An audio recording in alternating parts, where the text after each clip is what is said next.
Hey everyone, and welcome back to GG Haven. My name is Dev, and today we're breaking down the Battle Mistress, the gold generating queen, Siver in Riftbound Spiritforged. If you like fast turns, constant pressure, and winning games by never letting your opponent rest and getting richer in the process, Siver is the legend for you. This is a beginner friendly guide, but make no mistake, Siver scales hard if you play her right. She may be going as the weakest champion into the regionals coming up, but I've made this deck in such a way where it might maybe sneak into getting you the best of metal card. At the core of this deck, obviously, is the legend card Battle Mistress, a legend that rewards you for doing two things extremely well: recycling your runes or gold and killing enemy units. Every time something dies, Siver readies.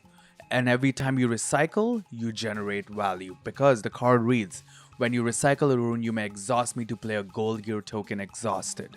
And then the second part of the card reads, when one or more enemy units die, ready me. So this combo is how you get your gold generating super fast and efficiently. Moving on, we're using the other champion unit, which most of the silver decks out there are not using. We're using Ambitious, has deflect 2.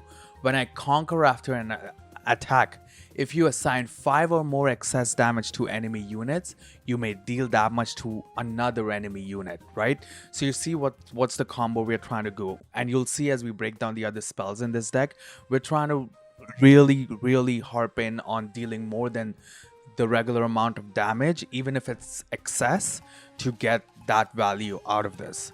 And finally, we have the signature spell, On the Hunt.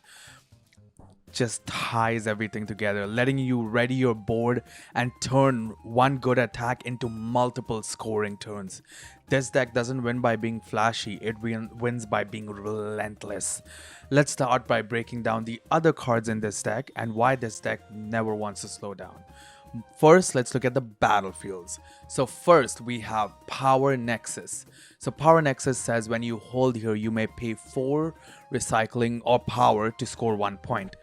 Now just take that into a picture. You're going to be generating so much gold at a time. Some of your spells help you generate gold. There are other instances that we've put in the deck that help you generate gold. Sometimes you might just be able to score a free point just by conquering that and then paying the recycling the power cost, right? So 2 points off of one conquer can be really efficient on some turns. Next, we have Arena's Greatest. Everyone knows this card, the Yanni special. At the start of each player's first beginning phase, that player scores 1 point. So already getting kind of a head start onto the game. And then we have another battlefield that came out in Spiritforged called Veiled Temple. When you conquer here, you may ready a friendly gear. If it's an equipment, you may detach it. So this makes your equipment very efficient, and you'll have to be very careful on whom you're detaching it from and who you're attaching it to, because making really sure of when and where to attach those equipments, it's all Spiritforged is about. Just because it brings equipment so much into the gameplay, you have to be really cautious about that. Again, this is not an easy deck to play. If you want to be very careful with it and you want to win games, you definitely can, but you have to be very careful. Okay, moving on to our champion units. So first, we have Fizz. When you play me, you may play a spell from your trash with energy cost no more than 3, ignoring its energy cost. Recycle that spell after you play it. So, you'll see later on that we've put spells in the deck, but you could play Call Shot for free, Stack Deck for free, Fight or Flight for free, Flash for free, Rebuke for free, Punch First for free, Challenge for free, Ride the Wind for free. Again, you'll still have to pay the power cost, but who wants to worry about recycling power costs when you've got gold being generated every turn, right? So Fizz is a must-have champion unit in this deck and can really help you get those conquering points and those battlefields really easily just by pushing them away. You don't have the card in your hand? Stack Deck. You want to push them away from a battlefield so your chump units can take it? Fight or Flight. You want to just bounce their cards in their hand because you think there's going to be a problem next turn? Rebuke. So just play around those. Again, it depends on turn after turn, but you guys are great players. You guys know what to do. I don't have to tell you, so you guys should be fine. Next, we have Fiora Peerless. When I attack or defend one-on-one, double my might this combat. So every time she's attacking or defending, you double her might, so she becomes 6 might. Right now, if you give her punch first, she basically becomes 8 might because punch first gives you +5, and she'd be dealing 16 damage. That is very, very powerful. So don't forget that it adds up, right? So that's why we put this here. She's also a 3 cost unit, you know, so in this deck, I'm not even gonna think about power most of the time because you have gold, right? So it's a 3 cost unit, so it's gonna be really, really efficient to get those sneaky battlefields. And then finally, we have the other Siver called Mercenary. So you can give it Accelerate, and if you've spent at least 2 powers this turn, she has +2 and ganking. So on some instances, right, you're gonna be spending 2 power doing different things, right? Even if you don't, right, you could play her and kind of use her afterwards. She also has ganking, so she could be really, really cool with cards such as Ride the Wind. So yeah, that's why I've thought of putting her in here, and she's 4 cost, right? The 4 cost champion units are really, really cool, and they work really well. Moving on, we have Akshan. You may pay 2 recycling power, which, by the way, your gold, as an additional cost to play me. When you play me, if you paid that additional cost, move an enemy gear to your base. I'm sorry, my gears are not enough, so I'm going to be taking your gears, and I'm going to be using your equipment, and I'm going to be scoring points off of your equipment. That's what Akshan does. Just steal the weapons or their equipments, in this case, well, their weapons, and take advantage of them. So, and it stays until Akshan leaves the board, right? So sometimes you could just steal like their Aurora because it's an enemy gear. It is a gear. You can steal a bunch of different like on-site gears. Also, if it's an equipment, you attach it to him, but just think about the possibilities.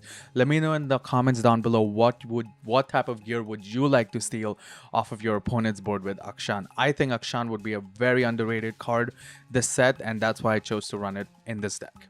Moving on, we have Yone. So Yone has Weapon Master, and he says when he conquers an open battlefield, deal 1 damage equal to my might to an enemy unit in base.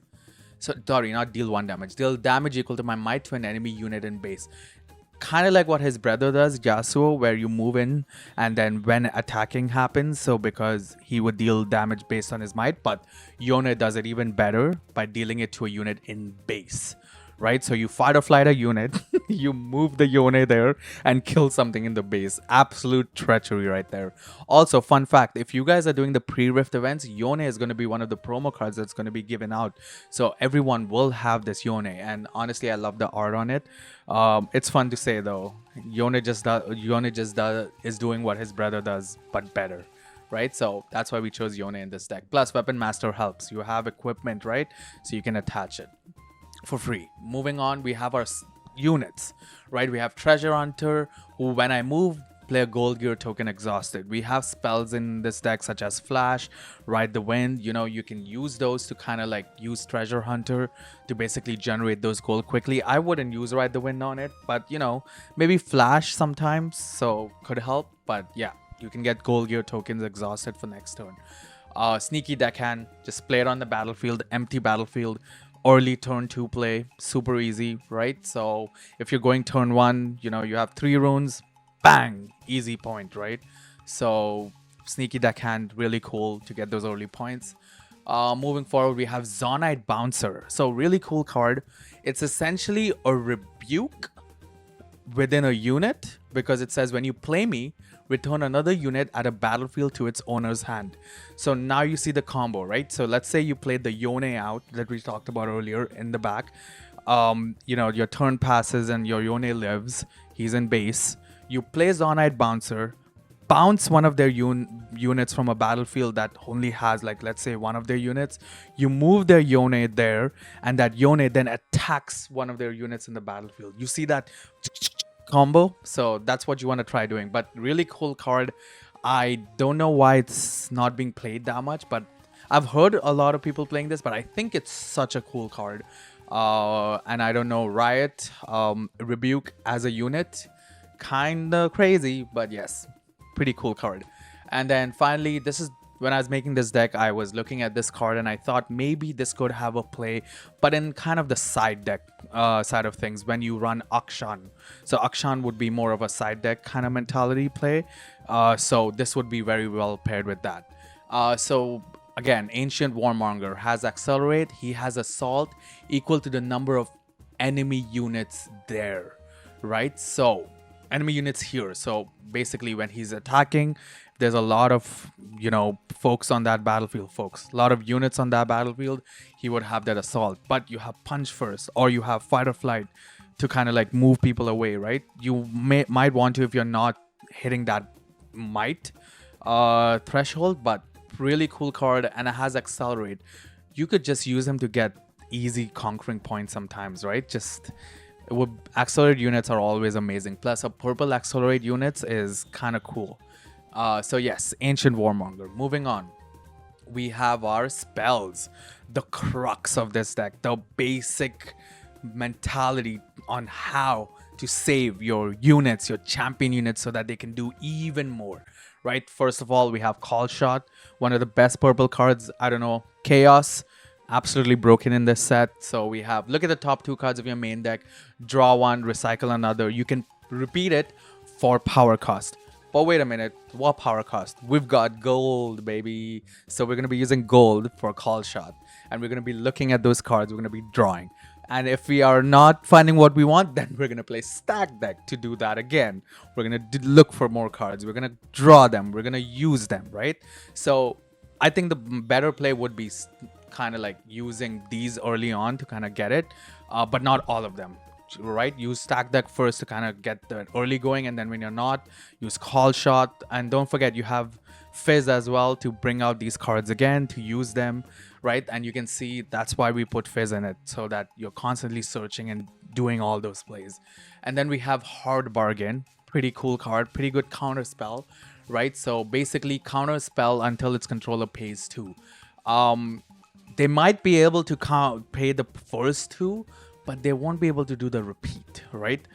You kind of want to make them in a position where they pay the first 2 and don't have to pay 4, just because you don't want to spend those 2, right? Then it's kind of like you're setting yourself almost at the same level as your opponent in base of open runes kind of thing. So, but yes, Hard Bargain's cool.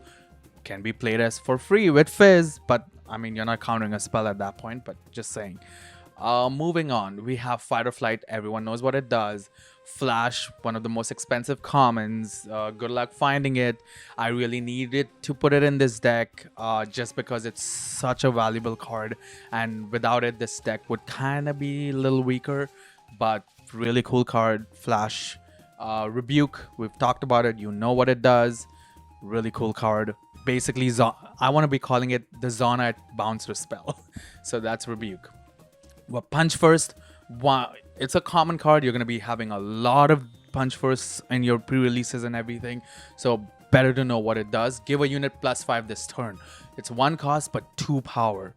Again, for any other deck, 2 power might seem a lot. But for this deck, it's not. It's just because you're power recycling so much with your gold gear tokens, right? So that's why, just keep that in mind.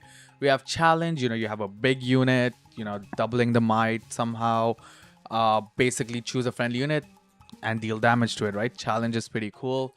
Sometimes to even get rid of chump blockers, right? Just small units, or even force your opponents to play cards after their hand and tap their open runes. Just bait them out a little bit. Helps a lot.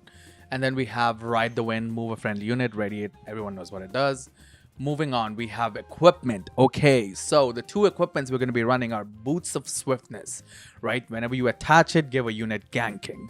It's pretty cool with some of the champion units where we're looking on. The Warmonger, the accelerated unit, and gets assault per how many units are there. Could be really cool if we give it Boots of Swiftness. Can move into the other battlefield and conquer it. Super cool. And then we have Cull. Whenever I conquer, you play a gold gear token exhausted. So if the rest of the deck, what we've talked about, wasn't enough gold generation, we've also put in Cull to generate even more gold. Telling you, you're going to be walking around a millionaire after all of this video. So yes, this is the Siver deck. We're going to be breaking down the final list. As you can see, we've done the Akshan and Warmonger in the side deck. That's more of a game 2 kind of mentality you want to be using with Arena's Greatest. Turn 1, you want to be using obviously the battlefield that when you recycle 4, you basically can win. That's basically the whole deck. Siver is very underrated. She is one of the 2 weakest legends out of Spiritforged. I do think she's going to get a lot of support in set 3 and set 4. I still have my heart on Siver. I am definitely going to be trying this deck out, and I hope you guys do too. This was the Siver Beginner's Guide. Thank you so much for joining us. If you do run this deck, let me know. Let me know what you guys feel. Let me know if there's any changes that need to be made to make it better. I really appreciate all of you for joining us for our entire Spiritforged video log. We have one more Beginner's Guide coming out, so stay tuned for that. And all of Haven is going to be at the Vegas Riftbound qualifier. So if you see us, come say hi.